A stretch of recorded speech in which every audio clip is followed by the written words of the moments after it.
Bismillahirrahmanirrahim. Assalamualaikum warahmatullahi wabarakatuh.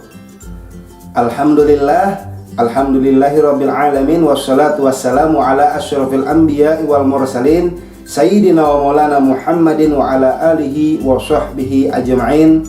Rabbi shrah li sadri wa yassir li amri wahlul 'uqdatam min lisani yafqahu qawli. Amma ba'du. Apa kabar anak-anak yang soleh dan solehah di rumah?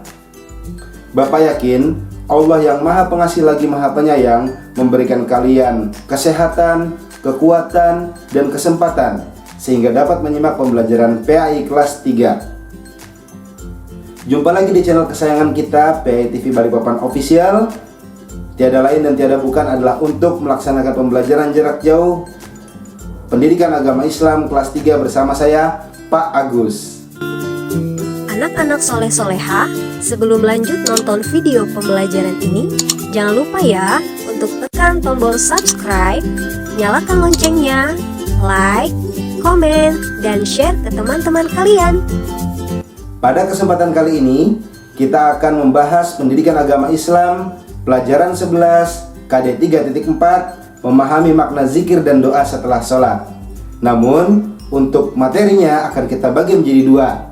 Yang pertama ini adalah memahami zikir dan doa secara umum. Yang kedua, di pertemuan yang akan datang, nanti kita akan membahas tentang bacaan zikir dan doa setelah sholat. Siap?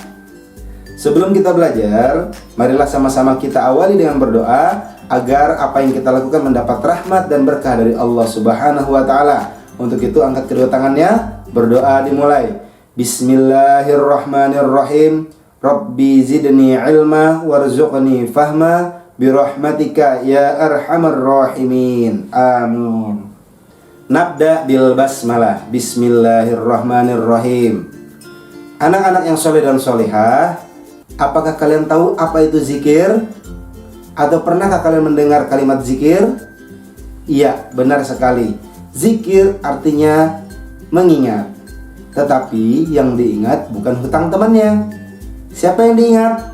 Yang diingat tentunya adalah Sang Maha Pencipta kita, yaitu Allah Subhanahu wa Ta'ala. Mengingat Allah atau zikrullah itu dapat dilakukan dengan cara mengucapkan lafal-lafal atau kalimat-kalimat tertentu yang gunanya adalah untuk mendekatkan diri sekaligus mengagungkan nama Allah.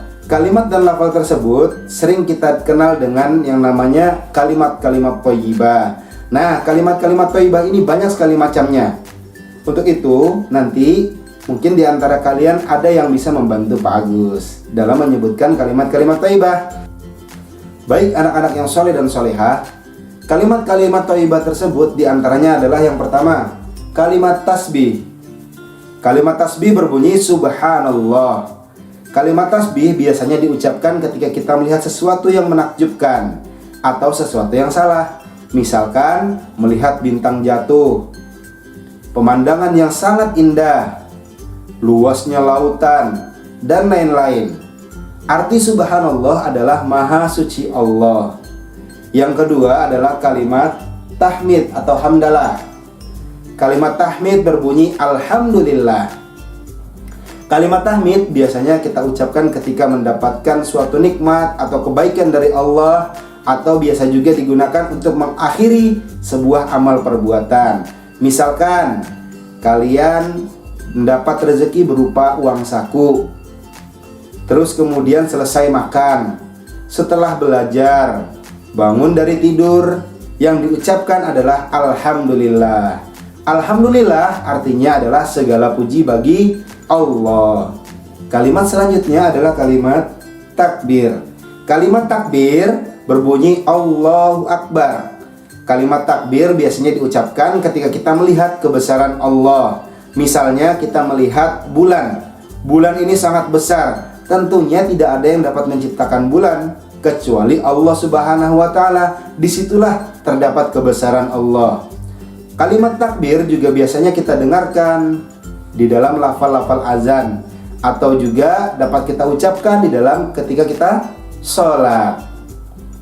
Yang selanjutnya adalah kalimat tahlil. Kalimat tahlil berbunyi la ilaha illallah. Kalimat tahlil merupakan kalimat tauhid yang membedakan antara iman dan kekafiran. Kalimat tahlil biasanya dibaca ketika kita dihadapkan dengan musibah. La ilaha illallah artinya adalah tiada Tuhan selain Allah. Dan masih banyak lagi contoh-contoh atau bacaan-bacaan kalimat-kalimat thayyibah atau kalimat zikir seperti yang ada di bawah ini.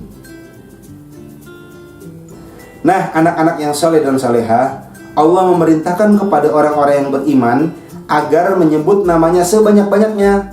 Artinya kita diperintahkan untuk berzikir.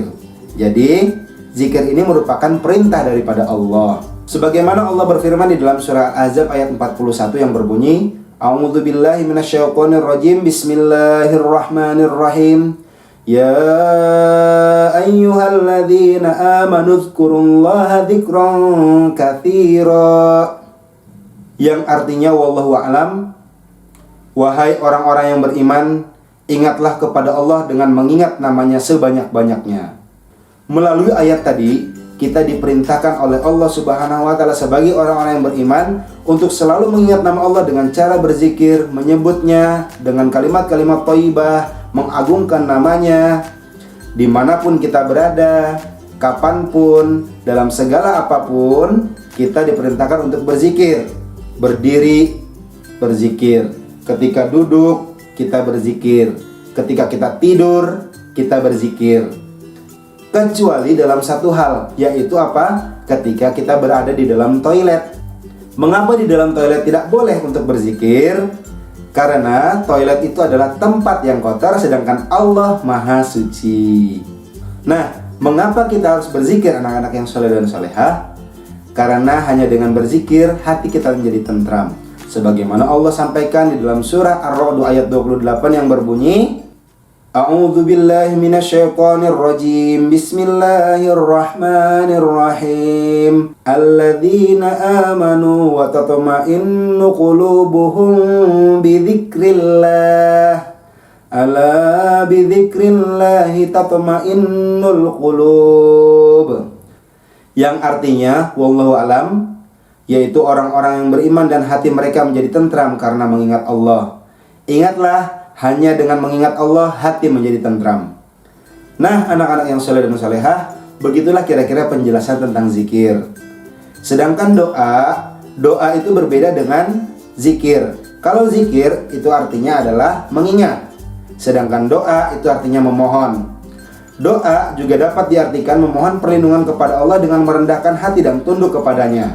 Allah memerintahkan kita untuk selalu berdoa kepada Allah, meminta kepada Allah, memohon kepada Allah.